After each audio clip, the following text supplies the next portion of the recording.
할렐루야. 우리가 지난해에 요한계시록 말씀을 함께 나누었습니다. 또 지난해 대략 1년 조금 넘게 시간들 지난 것 같은데요. 또 로마서 말씀을 또 함께 나누었습니다. 그래서 이제 각 성경의 한 권을 전체를 말씀을 나누었는데, 요한계시록 또 로마서 말씀에 이어서 이제 사도행전 말씀을 하나하나 살펴보려고 합니다. 여러분, 하나님의 말씀을 이렇게 꼼꼼하게 살펴보게 되면 생각하지 못했던 또 하나님의 음성을 듣는 은혜가 있습니다. 아무래도 여러분, 이제 설교자도 설교를 할 때에 성경의 양이 워낙 방대하니까 여기저기 이제 선택을 해서 설교를 하게 되면 꼭 빠지는 부분들이 생기기 마련입니다. 그래서 설교하는 사람 입장에서도 빠지지 않고 하나님의 말씀을 골고루 전하기 위해서는 이제 이렇게 성경 한 권을 전체적으로 설교하는 것 참 유익한 시간이고요. 설교를 듣는 성도님들 역시 마찬가지로 내가 이제 듣고 싶은 것만 듣는 것이 아니라 하나님의 말씀 하시는 모든 말씀을 다 듣는 시간이 되기 때문에 우리 모두에게 유익한 시간이 될 줄로 믿습니다. 그래서 이제 오늘부터 해서 매주는 아닐 테고요. 대략 2주에 한 번 꼴로 나누게 될 텐데, 이 사도행전 말씀을 나누시면서 여러분의 10년 가운데 우리 하나님께서 주시는 은혜가 가득하시길 바라고, 또 이 사도행전 말씀을 통해서 또 우리 한일 교회에 주시는 그 하나님의 은혜를 우리가 풍성하게 함께 체험할 수 있기를 바랍니다. 자, 여러분, 신앙생활을 하시면서 우리가 자주 듣는 단어들이 있습니다. 하나님, 예수님, 그리고 복음, 사랑, 봉사, 헌신 등등 자주 듣게 되는 단어들이 있습니다. 자, 이런 단어들은 우리가 워낙 자주 듣기 때문에 너무나 잘 아는 것처럼 느껴지곤 합니다. 그런데 막상 이렇게 설명을 해 보십시오, 무슨 뜻입니까? 라고 물어보면 또 대답을 잘 못하는 경우들이 꽤 많이 있습니다. 그래서 사실은 내가 설명하지 못하면 아는 것 같지만 충분히 알지 못한 상태이거든요. 그래서 제가 종종 우리 성도님들에게 추천하는 이런 방법이 있습니다. 어떤 단어에 대해서, 어떤 성경적인 신앙적인 용어에 대해서 손자, 손녀에게 설명한다고 생각하고 한번 말씀해 보십시오, 이런 얘기들 합니다. 손자, 손녀 혹은 자녀들에게. 그러면은 그 설명이 그게 가능하면 어느 정도 이해가 된 것으로 받아들일 수가 있는 겁니다. 그래서 설명을 하지 못하면 충분히 알지 못한 거다. 그러니까 많이 들어서 나는 알고 있어라고 생각하는 데에 여러분 만족해서는 안 된다는 얘기입니다. 그래서 성도님들께서도 아주 익숙한 이런 단어들도 한번 내가 과연 설명을 할 수가 있을까라고 한번 생각을 해 보시는 것을 추천을 합니다. 그리고 누군가에게 이렇게 설명해 보시기를 추천을 합니다. 자, 오늘 함께 나눌 사도행전 말씀 가운데서도 그 내용들 중에 우리가 너무나 많이 듣지만 또 설명을 해보자 그러면 설명하기 어려운 단어가 있습니다. 바로 이제 복음이라고 하는 내용이 오늘 말씀에 등장을 하는데요. 많은 성도님들께서 복음이 무엇입니까? 라고 물으면 이렇게들 대답들을 많이 하십니다. 예수님 믿고 구원받는 것이 복음 아닙니까? 이렇게 대답하시죠. 예수님 믿고 구원받는 것, 천국 가는 것, 물론 맞는 얘기입니다. 그리고 우리 개인적으로 볼 때에 내 영혼이 구원받는 것, 가장 기본적인 문제이고 또 중요한 문제입니다. 그런데 그 복음이라고 하는 것은 그것보다 훨씬 더 넓은 의미를 가지고 있습니다. 그래서 이 복음이라고 하는 단어를 조금 넓은 뜻을 가진 다른 말로 표현을 하면 하나님 나라, 하나님의 나라, 이렇게 표현을 할 수가 있습니다. 또 이렇게 자주 또 설명을 드리겠지만, 하나님의 나라는 하나님의 통치 개념입니다. 하나님께서 통치하신다, 다스리신다는 거죠. 그래서 그런 의미에서 복음이라고 하는 것은 내 개인이 구원받는 것, 내 영혼이 구원받는 것, 그 이상의 의미를 가지고 있다라고 하는 것을 여러분 우선에 염두에 두시면 좋겠습니다. 그래서 오늘부터 나누는 이 사도행전 말씀을 통해서 우리가 복음, 하나님의 나라에 대한 그런 내용들을 좀 깊이 있게 이해를 하실 수 있기를 바라고요. 이 사도행전이 바로 그 복음, 하나님의 나라를 전파하는, 전달하는 그런 과정을 보여주는 이야기입니다. 자, 오늘 함께 읽은 말씀은 1절에서 11절까지 말씀을 읽었는데요. 이 내용은 또 사도행전 전체 내용 중에 서론 부분에 해당하는 내용입니다. 오늘 서론 부분에서 또 여러분들이 기억하셔야 될 것은 이제 두 가지입니다. 하나는 사도행전 전체 내용을 요약하는 부분이 오늘 읽은 본문에 등장을 합니다. 사도행전 전체를 요약을 하면 이렇게 요약할 수가 있습니다. 하나님의 나라를 성령의 능력으로 증인들에 의해서 예수님께서 다시 오실 재림의 때까지, 종말의 때까지 증거하는 이야기들이 이 사도행전의 내용들입니다. 그래서 사도행전은 그런 내용이구나. 그래서 오늘 설교의 소제목들도 보면 그렇게 네 가지입니다. 하나님의 나라, 또 성령에 의해서 능력으로 증인들을 통해서, 그리고 예수님 오실 때까지, 그 네 가지 소제목으로 나누었습니다. 그리고 또 하나, 여러분 오늘 이 말씀을 통해서 여러분들 개인에게 주시는 하나님의 메시지는 이 하나님 나라의 사역에 있어서 하나님께서는 여러분들을 증인으로 부르시고 있다는 내용, 이 두 가지를 오늘 말씀을 통해서 여러분 아멘으로 받는 시간 되시기를 바라겠습니다. 자, 사도행전은 다시 한 번 더 말씀을 드리면 그 사도행전 단어를 말 그대로 풀으면 이런 뜻입니다. 사도들이 두루두루 다니면서 전한 내용, 뭘 전했죠? 복음을 전했죠. 복음을 전한 그 내용, 그 과정들을 기록한 책이 사도행전입니다. 자, 복음을 전했다고 했는데 복음이 무엇입니까? 복음은 말 그대로 뜻을 보면 복된 소식입니다. 우리 인류에게 있어서 가장 복된 소식은 뭐니 해도 죄 때문에 죽었던 우리를 예수님을 통해서 다시 살려주셨다. 그러니까 우리 죄를 용서하기 위해서 메시아가 이 땅에 오셨다는 것이 가장 복된 소식입니다. 죄 때문에 우리가 타락했는데 그 죄로 인해서 죽은 그 죄의 문제를 해결하기 위해서 메시아가 오신 것, 그 문제 해결하는 것 가장 시급하고도 중요한 문제이기 때문입니다. 자, 그런데 제가 서론부에서도 잠시 말씀드린 것처럼 이 복음이라고 하는 것은 그냥 나 하나만 살았다고 살리는데 그치는 것이 아닙니다. 복음에 대한 이해는 조금 더 확장되어야 합니다. 죄의 문제가 근본적인 문제이기는 하지만 복음은 그 죄 용서하는 그것에 그치지 않기 때문입니다. 예수님께서 가르쳐 주시고 또 예수님께서 사역하셨던 모습들을 보면 우리는 충분히 이해를 할 수가 있습니다. 예수님께서 사람들에게 너의 죄가 용서받았다, 그 말씀도 하셨지만 그것에 그친 것이 아니라 예수님은 가는 곳곳마다 하나님 나라를 가르쳐 주셨습니다. 하나님 나라.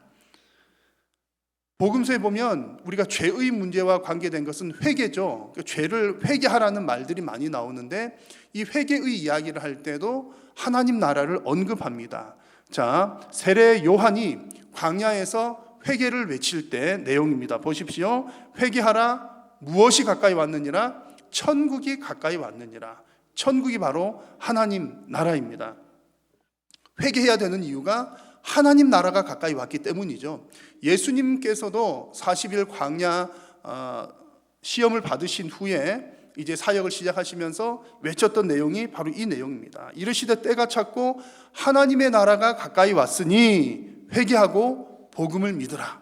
하나님의 나라 얘기를 하십니다. 자, 그리고 오늘 우리가 읽은 이 본문은 이제 예수님께서 죽으신 이후에 부활하신 그 상태에서 주신 말씀입니다. 부활하신 이후에 40일 동안 제자들에게 나타나셔서 하신 일이 무엇입니까? 오늘 1장 3절을 보십시오. 40일 동안 그들에게 보이시며 하나님 나라의 일을 말씀하시니라. 또 예수님께서 지금 부활하신 이후에 그 40일 짧은 귀한 시간에 하셨던 핵심적인 내용이 하나님 나라의 일을 말씀하십니다. 자, 여러분, 핵심은 하나님의 나라입니다. 하나님의 나라는 뭐라고요? 하나님의 통치. 쉽게 말하면 하나님 나라는 하나님께서 통치하시는 겁니다. 자, 하나님께서 원하시는 것은 이제 물에 빠져서 죽어가는 사람이 있습니다. 죽어가는 사람 건져내서 살려야죠. 하나님께서 원하시는 것은 죽어가는 사람 건져내서 살려 죽어서 너 살려줬으니까 너 마음대로 이제 살아. 이것을 원하시는 것이 아니라 하나님 원하시는 것은 살려주신 그분의 뜻을 따라 그분의 통치 안에서 살아가는 것을 하나님께서 원하십니다. 그것이 하나님의 뜻입니다. 그래서 우리는 이 복음을 받고 구원을 얻었다고 감사하고 좋아하지만 하나님께서 원하시는 복음은 내 한 목숨 살아서 고맙다는데 그치는 것이 아니라 이제 하나님께서 나를 살려주셨으니 내 삶이 어떻게 되어야 하는지, 이제 나는 하나님께서 원하시는 하나님의 통치 안에서 살아가는 것, 하나님의 나라를 살아가는 것 하나님께서 원하신다는 얘기고요. 또한 나를 통해서 그 하나님의 통치가 이 땅에서 이루어지기를 하나님께서는 우리를 향해서 원하고 계신다는 얘기입니다. 그래서 예수님께서 우리에게 가르쳐 주신 기도, 늘 우리가 고백하는 주기도문에도 그렇게 나오잖아요. 하나님의 뜻이 하늘에서 이루어진 것처럼 땅에서도 이루어지기를 예수님은 우리한테 기도하라고 가르쳐 주셨습니다. 하나님의 뜻이 이 땅에서 이루어진다는 것이 무엇입니까? 하나님의 통치를 받는 하나님의 나라가 이루어지는 것을 말씀을 하시는 겁니다. 그래서 여러분, 우리가 복음이라고 하는 거 생각할 때 그래, 내 목숨 살려주었으니까 이거 죽다가 살아났네 고마워, 여기서 그치는 것이 아니라 하나님 나라 백성으로 살아가는 것, 하나님의 나라라고 하는 개념이 중요하다는 사실을 꼭 기억을 하시기를 바랍니다. 그래서 예수님께서는 이렇게 부활하신 후에 40일 동안 제자들에게 나타나셨습니다. 자, 여러분, 부활하신 후에 예수님께서 그냥 이 땅에서 고생하셨는데 그대로 그냥 승천하셔서 하늘 보좌로 올라가셔도 될 것 같은데 굳이 40일 동안 또 제자들에게 나타나신 것에는 분명히 중요한 의도가, 또한 의미가 있습니다. 예수님께서 그렇게 하신 것은 먼저 첫 번째로는 부활하신 증거를 직접 보여주신 거죠. 예수님께서 부활하신 후에 바로 올라가시지 않고 제자들에게 나타내 보이신 것은 제자들로 하여금 직접 눈으로 보고 또 손으로 만져보고 또 예수님을 경험하는 그런 과정을 느껴보라고 직접 예수님께서 친히 그 부활의 증거를 보여주신 겁니다. 부활하신 예수님을 직접 보여주시는 것만큼 더 정확한 증거가 어디 있겠습니까? 그것을 보여주신 것이고요. 또 두 번째는 그 부활하신 것을 확실하게 보여주시면서 예수님이 뭘 말씀하셨다고요? 하나님 나라를 얘기를 하신 겁니다. 하나님 나라, 제자들에게 하나님 나라를 얘기를 해주신 겁니다.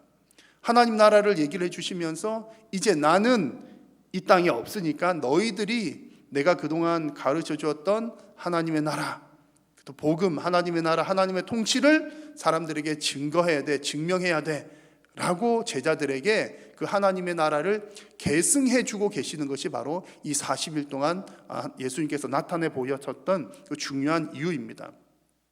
자, 여러분, 예수님께서 죽음에서 죽으시고 부활하셨다는 것은 무슨 뜻이죠? 사망 권세를 이기셨다는 뜻입니다.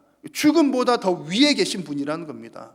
쉽게 말하면 삶과 죽음의 참된 왕이 바로 예수님이신 것이 증명된 사건이 부활 사건입니다. 예수님은 부활하신 그 몸을 보여주시면서 내가 진짜 왕인 거 너희들이 봤지? 그러니까 왕된 나를, 나의 부활을, 그리고 또 나의 나라에 사람들이 들어오도록 이것을 증거하고 다녀야 돼. 하나님 나라를 증거하도록 제자들에게 그 하나님 나라 사건을 계승을 해주고 계셨던 것입니다. 여러분, 하나님의 나라 어떤 의미인지 이것도 너무나 많은 의미들을 담고 있지만 그냥 나 한 목숨 살려주셔서 고맙구나, 그 이상이라고 하는 사실을 꼭 여러분 염두에 두시기를 바랍니다.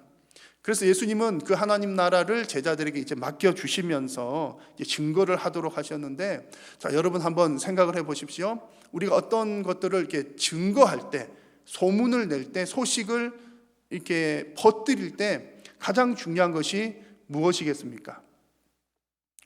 아마 이제 여러분 그 식사하러 식당들을 자주 가시면 아마 이제 많이 경험을 하실 겁니다. 사장님이 손님을 향해서 손님 우리 교회가 아니라 우리 식당 많이 홍보 좀 해주세요라고 이렇게 얘기를 하기는 했는데 막상 음식을 먹어보니까 음식이 별로 맛있지를 않아요. 그런 상태에서는 홍보하기가 쉽지가 않죠. 그런데 사장님이 그런 말씀 안 하셔도 음식이 너무너무 훌륭해요, 맛있어요. 그러면은 소문내지 말라고 해도 소문이 이렇게 나게 되어 있습니다. 그러니까 내가 먼저 경험하고 내가 감동을 받으면 전해지게 되어 있다는 얘기죠. 거꾸로 말하면 내가 경험해 보지 못하고 내가 감동받지 못하면 소식을 전하기가 쉽지가 않다는 얘기입니다. 하나님 나라의 일도 마찬가지입니다. 우리가 예수 그리스도의 그 부활의 은혜를 경험하지 못하고 또 성령께서 우리를 다스리신다는 것, 하나님의 다스리심을 받는다는 것이 얼마나 복된 일인지를 경험하지 못하면 그 복음을 전하기가 어렵습니다. 하나님의 나라를 전하기가 어렵다는 거죠. 자, 그렇다면 우리는 어떻게 예수님의 부활을 경험하고 또 어떻게 우리는 하나님의 다스리심을 경험할 수 있습니까? 여기 예배하시는 여러분 가운데 예수님께서 부활하신 거 직접 눈으로 본 사람 아무도 없습니다. 그런데 우리는 어떻게 예수님 부활하신 것을 경험을 하죠? 바로 성령님을 통해서 그것을 경험합니다. 성령님을 만나야 예수님의 부활이 믿어지고 성령님을 만나야 하나님의 말씀에 순종할 수가 있다는 얘기입니다.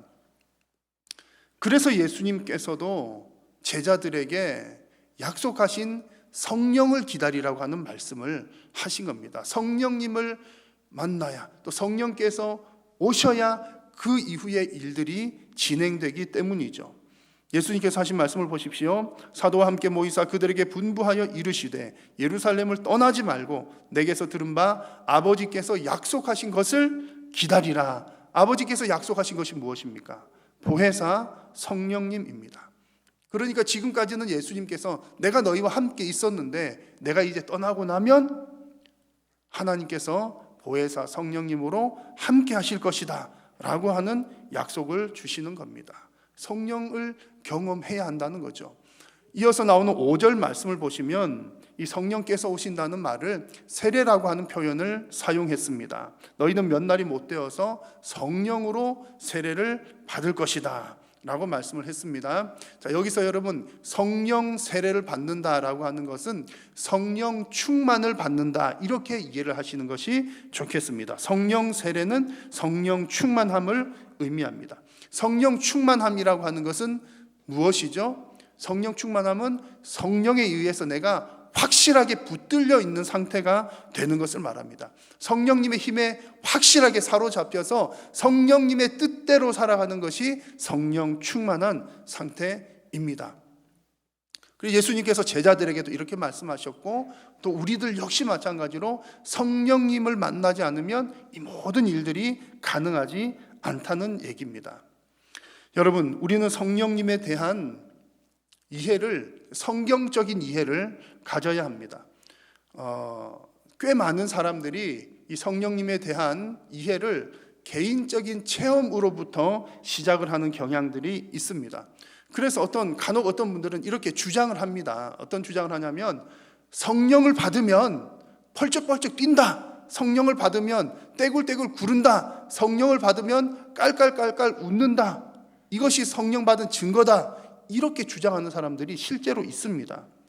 자, 물론 여러분 우리가 성령 충만하고 또 성령께서 특별한 은혜를 주실 때에 우리들이 경험하는 개인적인 특별한 체험들도 있을 수 있습니다. 남들은 안 겪어봤지만 나만 겪은 어떤 뜨거운 어떤 열감이라든지 등등 경험을 할 수도 있습니다. 자, 그러나 그것을 일반화시키는 것은 곤란하다는 얘기입니다. 성경적이지 못한 얘기입니다. 왜냐하면 성경에서는 성령 받으면 떼굴떼굴 구르는 거야, 성령 받으면 펄쩍펄쩍 뛰는 거야, 이렇게 얘기하고 있지 않기 때문입니다. 대신에 성경에서는 어떤 얘기들 하십니까? 성경에서는 성령께서 임하시면 나타나는 분명한 어떤 증상들은 몇 가지 말씀하신 것이 있습니다. 그 가운데 두 가지를 먼저 말씀을 드리면 이런 내용들입니다. 먼저 첫 번째로는 예수님께서 직접 하신 말씀입니다. 첫 번째로는 성령 받으면 나타나는 어떤 현상, 또 열매, 증거들이 하나님의 말씀을 깨닫는 것입니다. 성령 받으면 하나님의 말씀이 깨달아진다는 거죠. 요한복음 14장에서 예수님께서 말씀하시기를 성령 그가 너희에게 모든 것을 가르치고 내가 너희에게 말한 모든 것을 생각나게 하리라. 앞으로 보혜사 성령께서 오시면 너희들 깨닫게 하고 가르쳐 줄 것이다라고 예수님께서 직접 하신 말씀입니다. 그래서 아직 믿음이 없는 사람에게 믿음이 생기려면 성령께서 오셔야 믿어진다는 얘기입니다. 그래서 여러분, 예수님을 믿어진다는 것 자체가 성령 받은 증거입니다. 자, 여러분들 성령 받으셨습니까? 아멘이십니까? 아멘입니다. 여러분, 아멘 안 하신 분들 크게, 이거 중요한 문제거든요. 여러분, 성령 받으셨습니까? 아멘입니다. 어떻게 알 수 있죠? 내가 예수님 믿어지니까. 예수님 믿으라고 믿어지는 것이 아닌 겁니다. 성령께서 믿어지게 해주셔서 우리 믿어지는 것입니다. 그리고 이미 믿은 사람도 성령께서 가르쳐 주시고 성령께서 생각나게 하셔야 하나님의 말씀이 이해가 됩니다. 그래서 제가 설교 전에 이제 헌금 봉헌 기도할 때에 자주 하는 기도가 그 내용입니다. 말씀을 받을 때에 성령께서 조명하여 주시기를 기도하는 겁니다. 조명은 빛을 비추어 준다는 거죠. 성령께서 깨달을 수 있는 빛을 비추어 주셔서 그 하나님의 말씀을 환하게 볼 수 있도록 해달라는 얘기입니다. 똑같은 성경 말씀을 보아도, 똑같은 설교 내용, 하나님의 말씀을 해석하는 설교 내용을 들어도 깨달을 수도 있고 못 깨달을 수도 있습니다. 머리가 좋아서 깨닫는 것이 아니라, 또 머리가 나빠서 못 깨닫는 것이 아니라 성령께서 깨닫게 해 주셔야 깨닫기 때문에 그렇습니다. 그래서 여러분, 성령 받으면 나타나는 이게 제일 첫 번째 증거인 것 같아요.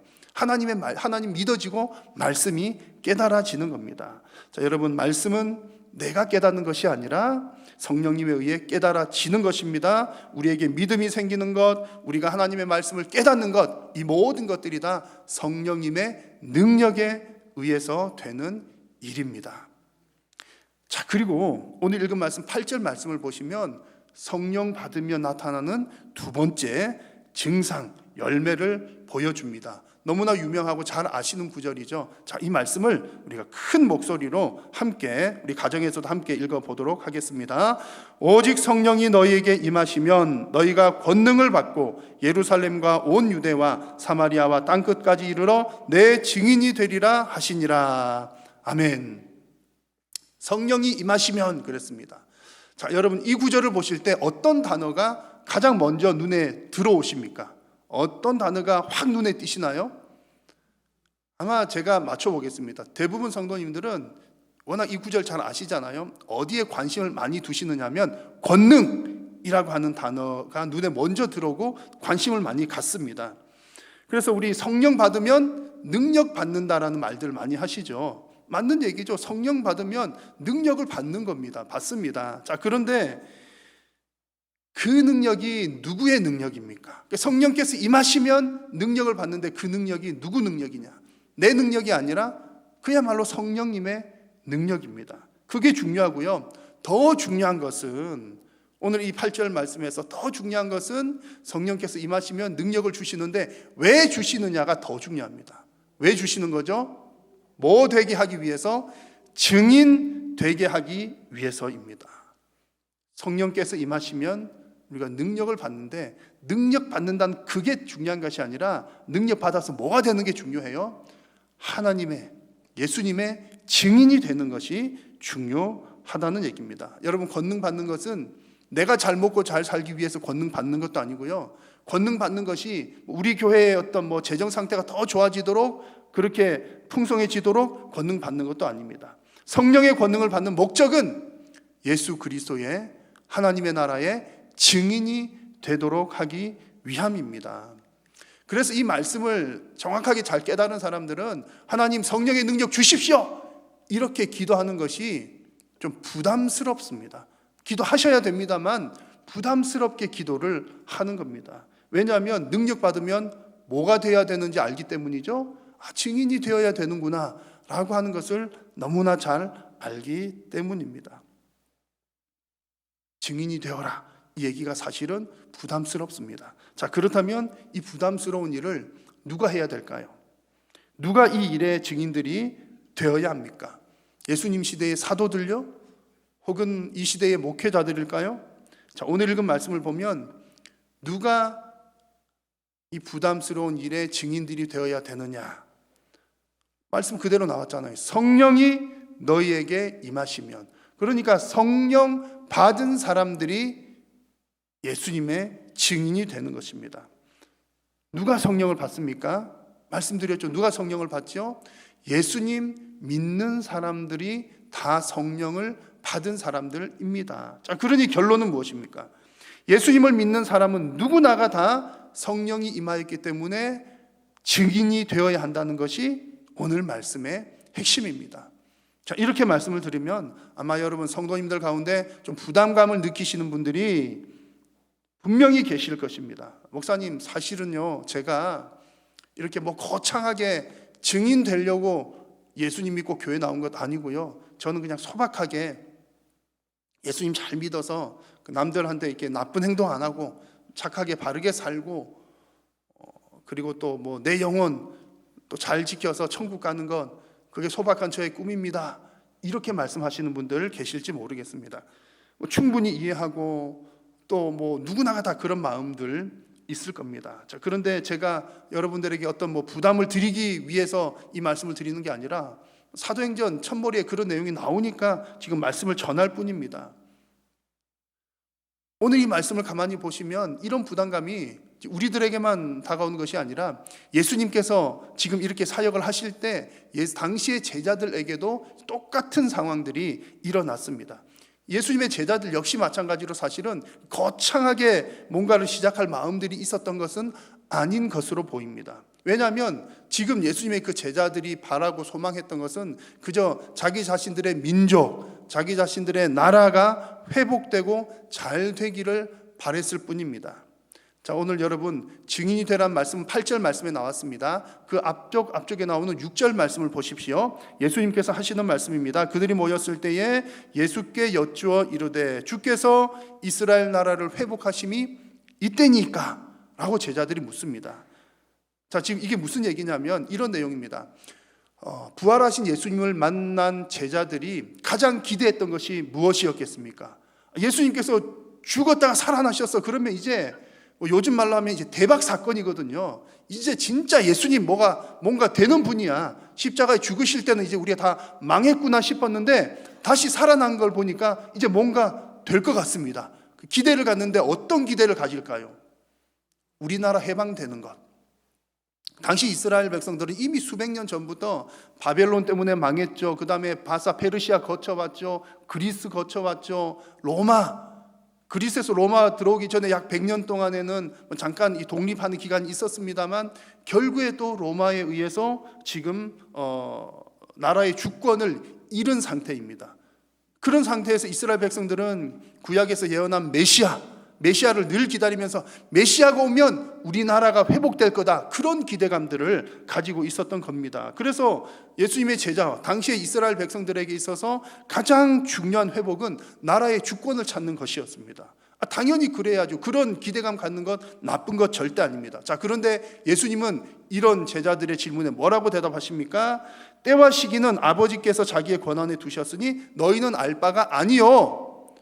그러니까 우리나라 언제 회복됩니까? 라고 물은 질문에 예수님은 약간 다른 방향으로 대답을 하시는 겁니다. 너희들이 관심 가질 것은 그것 아니고 하시면서 하시는 말씀이 뭡니까? 너희에게 성령께서 임하실 것인데 그러면 너희들은 증인이 될 거다. 그 얘기를 지금 하고 계시는 겁니다.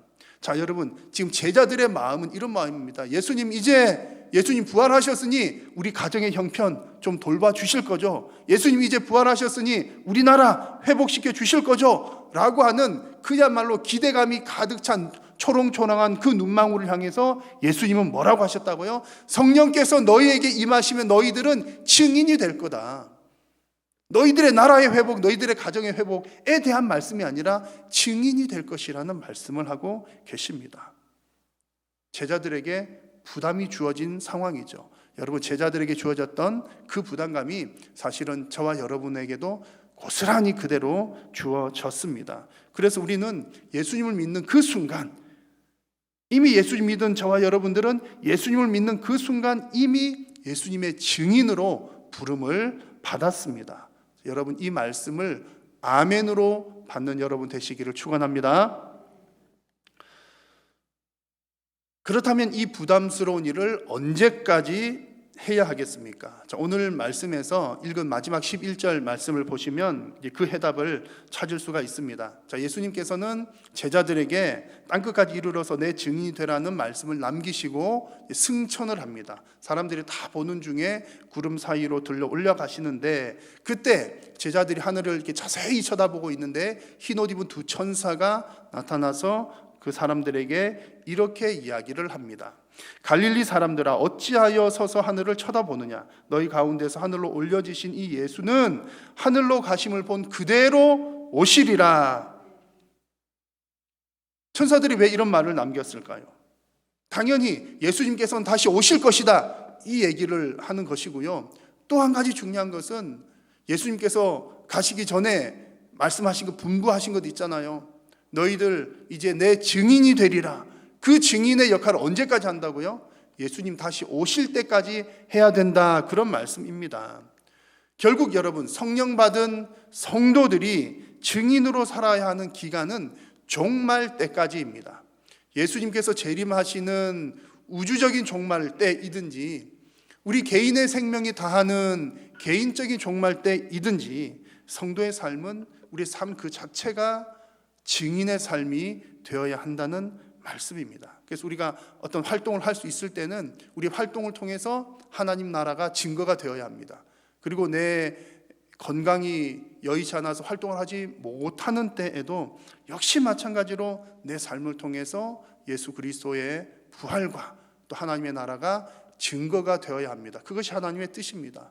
그래서 실제로 여러분, 이제 그런 경우들이 꽤 많이 있습니다. 우리가 뭐 건강할 때만 복음 전하고 이렇게 한다는 것이 아니라 어떤 분들은 죽는 그 순간에도 하나님을 증거하는 분들이 계십니다. 뭐 이렇게 말로 설명하거나 뭐 그런 것이 아니라 그 죽음 그 자체가, 그 죽음 그 자체를 보고서 아, 하나님 믿는 사람의 죽음은 저런 죽음이로구나. 또 혹은 실제로 우리 교회에도 그런 분들 계십니다만 죽기 전에 유언으로 너희들 꼭 예수 믿고 신앙생활 해야 돼, 그런 유언을 남기시면서 또 가족들에게 그 죽음이 복음으로 변화되는 그런 역사들, 여러분 아마 주변에서도 많이 보셨을 것입니다. 그래서 우리 예수님 믿는 사람들은 죽을 때도 잘 은혜롭게 잘 죽을 수 있도록 기도하는 것이 필요합니다. 사랑하는 여러분, 다시 오실 주님을 만난 그날까지 예수님의 또 하나님 나라의 증인으로 살아가는 여러분 다 되시기를 축원합니다. 여러분, 말씀을 맺습니다. 오늘 이제 사도행전 서론 말씀을 나누었습니다. 오늘 말씀을 통해서 하나님께서 저와 여러분들에게 주시는 내용은 우리 성도들이 어떤 사람들이냐, 성도들은 하나님의 나라를 성령의 능력으로 예수님께서 다시 오실 때까지 증거하는 증인들이다 라는 말씀을 주십니다. 여러분을 증인으로 부르시는 그 하나님의 음성에 부담스럽지만 아멘으로 응답하시는 여러분 모두가 되시기를 축원합니다. 기도하겠습니다. 살아계신 우리 하나님, 은혜를 감사합니다. 오늘도 저희들을 통하여 영광 받으시니 감사합니다. 하나님께서 우리를 하나님의 백성으로 부르셨으니 그 부르심에 응답하여 또 하나님 나라의 증인으로 살아가는 우리 모든 성도님들이 되도록 은혜 도하여 주옵소서. 예수님의 이름으로 기도드립니다. 아멘.